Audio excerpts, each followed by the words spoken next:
Welcome back to Money Matters. I am so happy to have our guest on today, Bill Sprague, president of Risk Averse Insurance. Yes. Welcome, Bill. It's nice to meet Thanks you. for having me. Love to have you here. I love the name, Risk Averse. Yes. It's a great name. Yeah, thank you. Thank you. How did you come up with that? It's funny, I get that question a lot. So risk averse is a term that's typically used in the financial sector to describe someone that's, avoids risk in their investments. So it being a commercial insurance agency or brokerage, most of our clients are business owners, and their business is their biggest investment, right? It's their sole source of income in most cases. It's their nest egg for retirement. Sure. So we want to work with them to make sure they're not taking any unneeded risk, and therefore being risk averse. So. Oh. Yeah. How many different types of insurance then do you provide to the business owner? I know fire and life, but Yeah, so we do a lot. We do commercial property, commercial auto, we do home and auto, but we also do workers' compensation, professional liability, directors and officers, employment practices liability. Wow. There's lots of them now, lots of specialty lines now that we work with. And is that different than from when you might have started in the market? All these different lines? Some of them are becoming more prevalent these days. They've all been around since I've been in the industry. Okay. One of the big ones that is really spiking in importance is cyber liability. I mean, you mentioned it in the last segment, Right. with the banking, but cyber liability is a big one these days. Sure. There are a few things specifically with cyber liability. You hear all the time about the credit cards being stolen. Oh, yeah. Look what Wawa's well, the going information through. about the credit cards. Right. So you Cards look in your pocket, but the information is Sure. out there Information's somewhere. Right. So Wawa just lost, millions of numbers. That's a big one that you hear about. Some that you don't hear about so much are, ransomware or social engineering. And ransomware, what that is, it's basically, you open your computer one day and someone says all of your data is locked up. Unless you give us 25,000, 100,000. Right. And you have to pay that like in Bitcoin or something. Yeah, right? yeah. And traditionally, something like that wasn't covered by an insurance policy, but these days you can get a good cyber policy Right. that will cover those risks. That's So, good. and it's not as expensive as it used to be. I mean, I think people that looked at it maybe 5-10 years ago were like, oh man, this is unaffordable, I'll take the Right. risk. Yeah. But these days, that's not the case. Does a business have to do something special to increase its resistance to such a liability in order for you to insure it, or can they just keep on doing what they've been doing the last 10 years? Yeah, so depending on the industry, in the financial sector, the application will be pretty thorough. Underwriters are going to be looking for a lot of security, a lot of backup, things like that. Other industries, you might not have as high a risk for losing financial or personal information. So, the application may not be as thorough. Right. You might not need as many things in place, security Sure. measures in place. So. That makes a lot of sense, and I think I'm happy to hear that it is more affordable, because I think going back 5 years ago, 10 years ago, I just think the way we think about it now is different. It used to be something that it was kind of, it was this dreadful thing, not that it isn't still, Sure. but the change, I think, is in people kind of expect. It's not if it's going to happen, it's when it's going to happen. Exactly. Right. Exactly. Yeah. Yeah, I mean, it happens to small companies all the time. I mean, they're an easy target.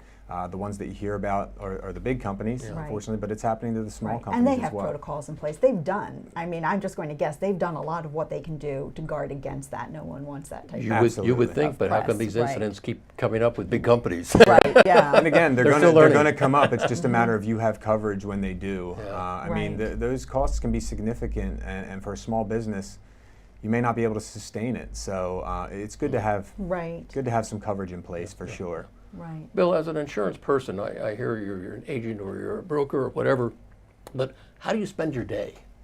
10 hours a day or 16 hours a day, whatever it is. Yeah, sure. So the big thing that we do, we work with the client to develop an insurance program, right? It's not just give me your policy, we'll match it. We like to sit with the business owner, clients of ours, get an understanding of what their business is, what they do, and what are the risks associated with that, right? And then we build an insurance program surrounding that, and we take that program and we go out to market with it, and we quote it with various carriers. Are you an agent or a broker? A or broker. what's the difference? A broker. So an agent would be essentially an employee of a company, right? So you think the State Farm, okay. Allstate, they work for the carrier, the insurance carrier, where a broker has contracts with various insurance carriers. And we like to say that we work for the client, not for the insurance carrier, right? We're doing what's best for you, not what's best for our boss. Right. You're providing that invaluable service of the shopping. Correct. Right. Correct. And taking the time to really understand that and bring your expertise to what then would be a best fit for your client. Yeah. And one of the benefits is that because we can work with so many insurance carriers, we have a lot of specialty carriers or markets where we can find an insurance company that matches your specific industry, and because of that they're able to provide more competitive pricing, better products that are more specific to what you do. So there are a lot of valuable things to being a broker. How often do you shop around for your clients? Every year, every 5 years? How does that work? Sure. So it really depends. Rates are always in flux, so rates can change, but typically, we'll keep an eye on it each year, but we try not to shop it every single year. And the reason is because if you get a reputation in the industry as a shopper, right? If we're just blasting it out to every underwriter under the sun and not writing the business each year, they're going to see that business come in. They're not going to give it their best effort. Not going to give it their best pricing. So we like to give it a few years to develop, show profitability, and then we'll bring it out to market. And underwriters will be beating down your door to write the piece of business if you've been profitable and shown some loyalty to a carrier for a little bit. So we don't shop it every year. I don't think it's in someone's best interest. But again, there are times where prices increase, things change in your business. So we'll absolutely take that out to market each year. So what got you started in insurance? So no one ever grows up thinking, I'm going to be in the insurance industry. I kind of fell into the industry right out of college. But I've found that a lot of the skills that you learn in the industry are transferable throughout the business world. So, right now, in the next few years, I think some estimates say that about 30% of people in the industry will be retiring or reaching retirement age or traditional retirement age. So for younger people that are looking to get into an industry, there's going to be a lot of opportunity in the coming years for some of those higher level jobs. The industry's transitioning a little bit to more of a tech focus. They're behind the curve traditionally. The insurance world is behind the technological curve. Little risk averse. A little risk averse, right? So they are trying to catch up, spending more money in the tech world now. So people that were avoiding the industry in the past because it was kind of archaic, I think you can get in and find some positions now that are more tech geared or tech focused. How does a young person start out in the insurance business? I mean, what I've seen, and I'm not an expert in it by any means, it's like, great, okay, it'll take you a while to get a stream of income from commissions. Sure. For heaven's sakes, I mean, what? Reality, a year, 2 years, 5 years, in the meantime you're living off nothing, you're living at home or what? Yeah, so as a salesperson, it absolutely would take some time. I was fortunate to come in a service position, and I was able to develop a book of business and develop relationships while I was being paid to service a book of business. Okay. So you don't have to enter as a salesperson per se. You can get a service role, an account management role. There are other ways to learn to get in the industry as well. I mentioned technology is growing within the industry. There's also risk managers, which not only are working with insurance carriers, but working in big businesses, and they have risk managers on staff. You have underwriters, actuaries, all those things. So there are a lot of entry points to the insurance world. So it sounds as if someone wants to get in, there's a broad skill set then, like they can have different types of skills. Absolutely. Do you think there's an overarching skill that would serve them well, or just? It depends on the role.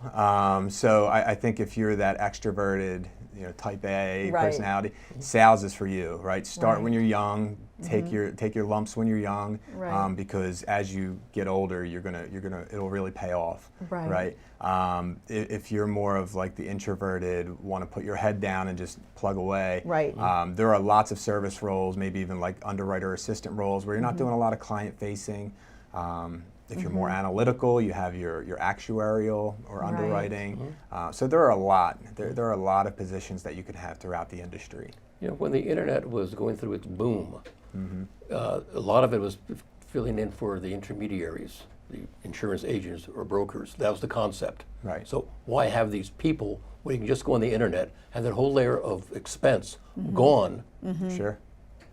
Yeah. Did it happen, and did it change the industry, or? Yeah, so over the last, I'd say, decade or so, a lot of agencies thought the sky was falling. The agent is going away. You know, there were a lot of investment money was going to online direct type carriers. You think the Geico's and you know, Progressive and things like that. What they've found is only a small percentage of buyers actually make the purchase online.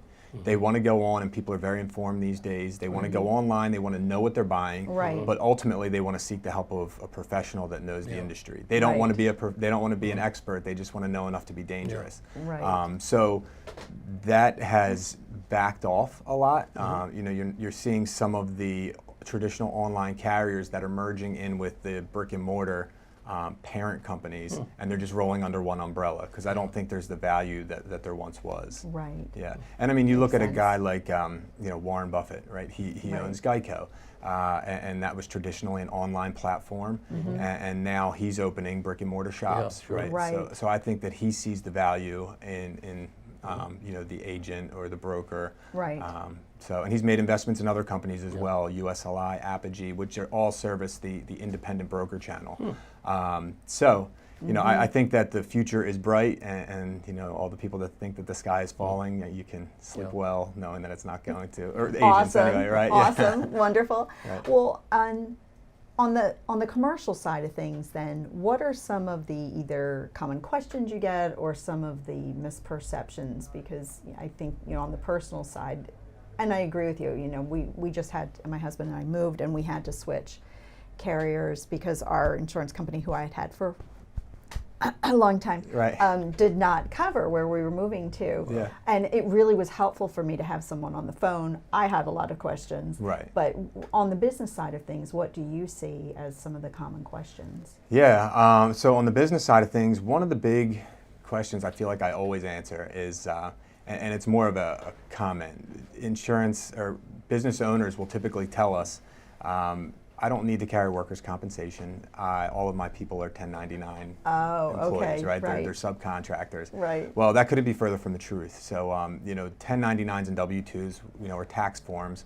But if someone's injured while working with you, the way a judge is going to determine if you should have been carrying coverage is how much control do you have over that person, right? Oh, okay. So what it comes down to is, are you telling them when they have to clock in and clock out every day? Did you train them? Right. Are you the sole source of income for this employee? If the answer to those things is yes, you should absolutely be carrying workers' compensation, whether you're paying a 1099 or W-2. Okay. A true subcontractor relationship would be somebody that you know, they have their own insurance. They're working for you on a contract or project basis. If that's the relationship, then yes, you probably don't have to carry workers' compensation. But you'd be surprised how many business owners think that you just don't need to carry it because I'm going to pay 1099. What about the gig economy? You know, we still hear a lot about that. So how does that factor into how you might advise business owners or the person who has several gigs, right? Like, how do they cover themselves, or how do companies cover them? Right. So there are a lot of carriers, part of the insurtech world, I would say, that a lot of companies are providing products that are like pay per use. Okay. Yeah, which is interesting. Right. It doesn't make sense for everybody, Right. but if you're, you know, if you have a gig position where you're just doing odds and ends, Right. It may work for you. But if you have a brick and mortar, or even you know, you're doing the same thing every day, it makes more sense to have an annual policy. But there are absolutely solutions out there, and we don't handle any of them in particular. It would probably be more of like an online platform where they you pay like every time you need it. Let's say like every time you have a project or something like that. Okay. Bill, as we get to the end of our interview, a very important question for you, very important to our viewers. All right. Do you have any tips for our viewers that will help them obtain a competitive price on their insurance when shopping? Absolutely. So work with a broker that you trust. All right. Find someone that you trust and continue to work with them. I think a lot of people think that you can go out and you shop the business every single year with 5 different brokers, and that's how you get the best rate. I mentioned earlier that's not the case because you get a reputation as a shopper and people don't give you their best effort. The underwriters don't, brokers don't, because they don't feel that they're going to win the business or they won't have it for very long. For very long. There's no true relationship there. Right. Kind of speaks to what we were talking about earlier, like the quality of the relationships. So yeah, great tip. absolutely. Right? Yeah. So if you can stick with one carrier for a few years and show that you've been profitable with them, have the right the risk management in place. Everyone has losses, but if you can keep them to a minimum, and underwriters will be beating down the door to write your business. Can you ask your insurance agent, broker, whatever, of ways things I can change my business to make it less expensive for insurance? I don't know that there's. Like, sounds like a big question for our last one. Well, we have a little time left. I'll throw it out there. Yeah. No, I don't know. We do get a lot of, are there workarounds? How can I bring this down? But bottom line is, especially on workers' compensation, the state will determine what you do, and they're going to classify you accordingly in a lot of cases. Or the underwriter, or excuse me, the insurance carrier will inspect and classify you accordingly. So They will inspect. They'll come to your place of business? Absolutely. Okay. Yeah, Wow. yeah. On certain size accounts, not on small accounts, but yeah. And there you have it. So Bill has brought us good news Yes. and talk of opportunity insurance Yes. in the insurance field. So thank you very much, Bill, for being on the show. Thank you We've for really having me. I appreciated enjoyed that. it. Yeah. Thank you, Mr. Mitchell. Always Ms. wonderful Stewart, my to pleasure. talk with you. Thank you very much. And we hope that you'll join us for our next show when our guest will be Brent Weiss from Facet Wealth. And until then, be well and expect good things from all that you do.